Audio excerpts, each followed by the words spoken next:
If people stop talking to you and friends start fading, it likely means you've grown in ways they haven't. That's what Diane Calloway slowly began to realize, though the truth didn't come to her all at once. For months, maybe even years, she blamed herself, questioned her worth, and searched desperately for answers in the silence left behind by those who once filled her life with laughter, conversation, and companionship. Started subtly. First, group messages were left unanswered. Then invitations stopped coming. The phone, which once buzzed with check-ins, weekend plans, and random thoughts from friends, now sat still and silent on her kitchen counter. Diane, at 43, found herself standing in the middle of her own life, surrounded by echoes instead of voices. She was never the type to seek popularity, but connection mattered to her. She valued real conversations, soul-deep friendships, and the comfort of knowing there were people in her corner. So, when those relationships started to unravel, she assumed something was wrong with her. She asked herself, "Did I say something? Did I do something? Was I not enough?" Diane had grown up in a modest neighborhood in Dayton, Ohio. She was the kind of person who stayed grounded, worked hard, and kept her promises. She worked as a registered nurse at a local hospital, a role that demanded not only her time but also her emotional energy. After a difficult divorce in her mid-30s, she had slowly rebuilt her life, returning to school, advancing her career, and even buying her first home. Yet, as she rose in personal strength, her circle began to shrink. Her best friend from high school, Melissa, stopped returning her calls. Another friend, Julia, unfollowed her on social media after a disagreement about a lifestyle post Diane had shared. Even her coworkers, once so friendly and supportive, started to treat her with cool politeness rather than the warmth she was used to. One particularly quiet night, Diane sat on her porch with a cup of tea and stared up at the stars. The silence wasn't just external, it had crept into her too. She started journaling that night, hoping that if she couldn't talk to people, at least she could talk to herself.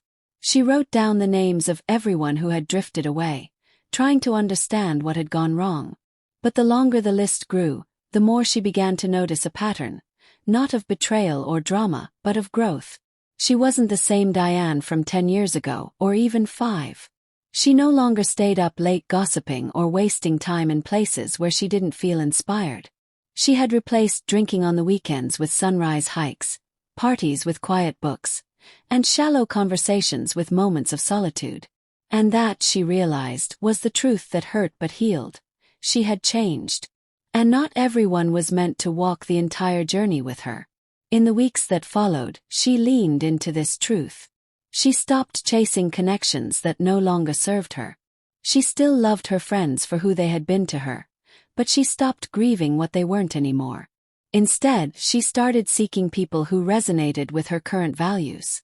She joined a yoga group on weekends, took a pottery class on Thursdays, and even started attending a local book club that met at a small cafe on Main Street.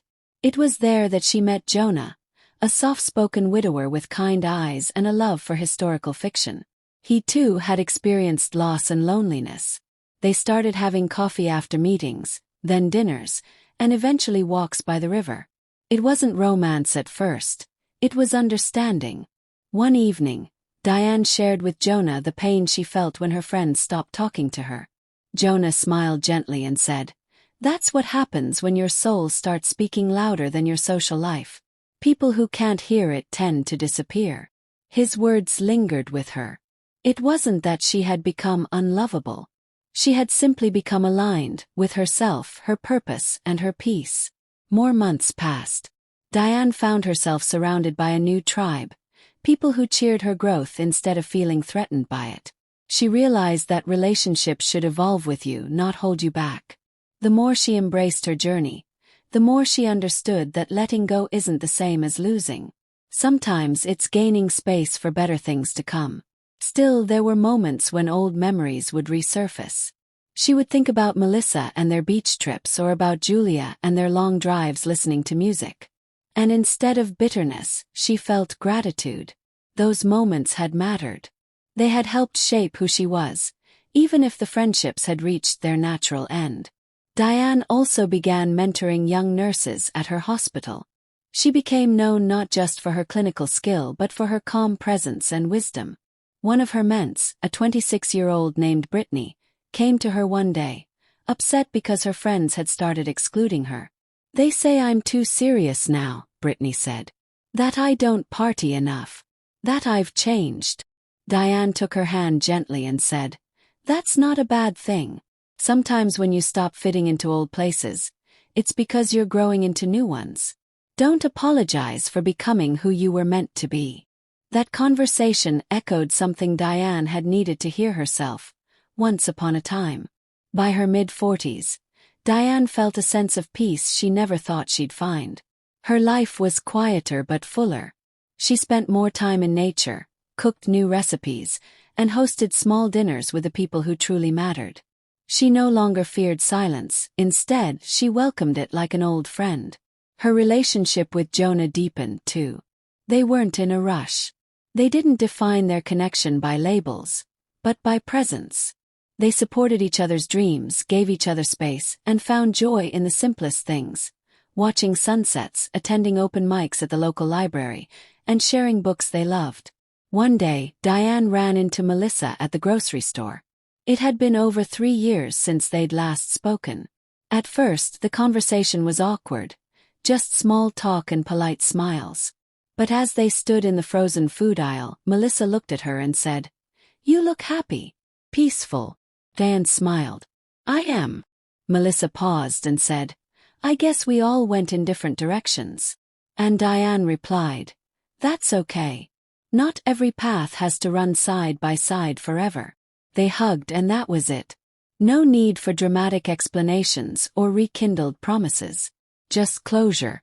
As Diane walked out into the sunlit parking lot, she felt light. It wasn't about winning or losing friends. It was about aligning with the life she was meant to live. If people stop talking to you and friends start fading, it likely means you've changed in ways they haven't, and that's not something to fear. That's something to honor.